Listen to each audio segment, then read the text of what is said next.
All right, good evening. How's everybody doing? Yeah. All right. Everybody here watches TV, correct? Everybody has his TV and you watch the programming on it? Okay, good.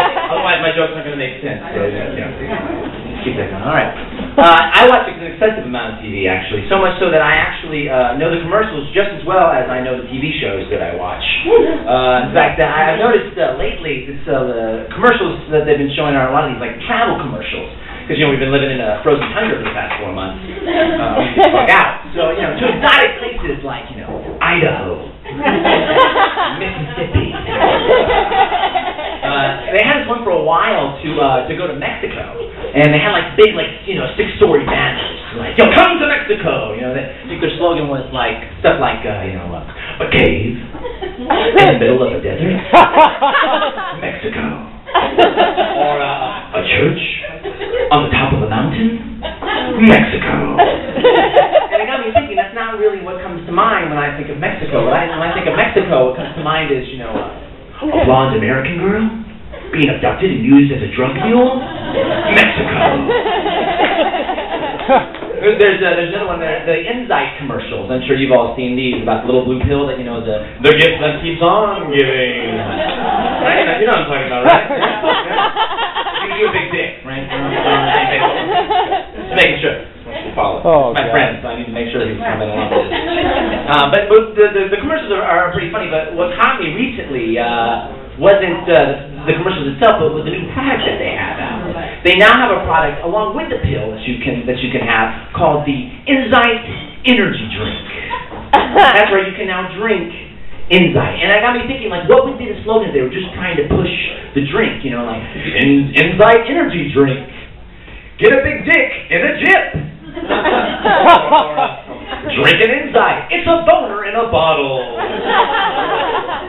I like that announcer voice, Hello, I'm trying to sell you crap you don't need. Thank you. It reminds me of that voice, you hear on what I like to call the Gucci trains in the subway. I'm talking about, the 2, the 4, 5, and the 6, or the 3, the Gucci trains, the trains that, the 3 trains, not ghetto, thinking, you know that voice, Stand clear of the closing doors, please. And it always has a female voice that tells you, the nice things, where you're going, this stop is Happy Land. The next stop is Land of Glitter. And the man's voice comes on. Get the fuck out of the way. If you're not handicapped, stand the fuck up. I think that's a real guy's voice. That guy really exists. I'm sure they did computer, to make the sentences or whatever, but they sampled that guy's voice. So obviously he's an actor, or a vocal talent or whatever. But this when he goes into auditions, does he tell people that? Does he hello, my name is Stephen Jenkins, and I'm the voice of the MTA. Or when he's picking up his kids from school, he pulls up, opens the door for his daughter again, and he goes, Sally, be careful of the closing door. Next stop, your bitch-ass whore's mom's house.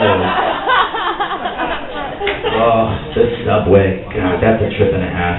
I don't care how long you've lived in the city. I've lived in the city now for 4.5 years now. I don't care how long you've lived. You still don't know how to fucking properly walk around and carry yourself in the subway system. It's ridiculous. I mean, you get the people who just have no fucking clue and they stand like a planted tree. Deer in headlights. What's an express train? Why do 2 trains stop at that track? What's uptown and downtown? Is it north and south, or is it east and west? And the people who they think it's a pool or something, they have to test the water of the train, and I don't know. That might be a little too hot. Oh no. Or the people that just walk in and stop right in the entrance. And it's your fault that you ran into them.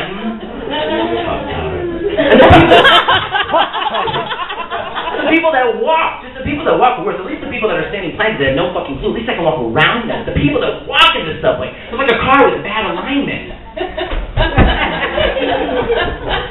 Seriously, pick a fucking side. You're walking around, It's like you're fucking racing in Talladega. They're fucking boxing you in and shit.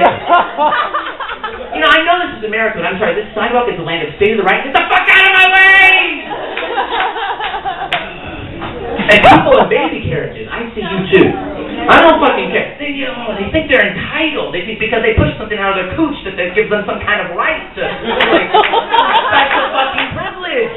I paid my $2.50 too. Their kid walked under the fucking turnstile. Screw you. The worst is they walk up the stairs, right, and they stop right at the top. So it's just their kid in their ride. Look, bitch, that's not my kid. I will kick him. I do not care. Oh, God. Yeah, that's the thing that pissed me off. Music today. Well, my kids, if I have kids, hopefully I don't know. It may happen. But if I have kids, Lady Gaga can't be the things they're going to listen to on classic rock radio. Poker Face cannot be the next, like, you know, fucking Eagles, right? Jimi Hendrix song, right?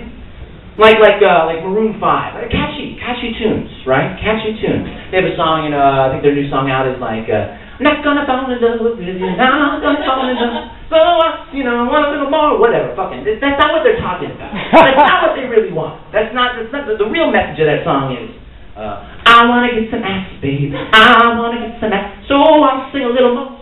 About some bullshit. Sing a little more to get some pussy. Remember Counting Crows back in the 90s? You know, Mr. Jones and me. No, what he was saying was, get my ugly ass laid. She got him Jennifer Aniston back in her prime. Back before she started fucking everybody just to stay in the tabloids. Oh, and if you make an acoustic version of any of those songs, oh, forget about it. Signed, sealed, delivered. She just, yeah. That's my time, guys. You've been great. Yeah. Thanks a lot.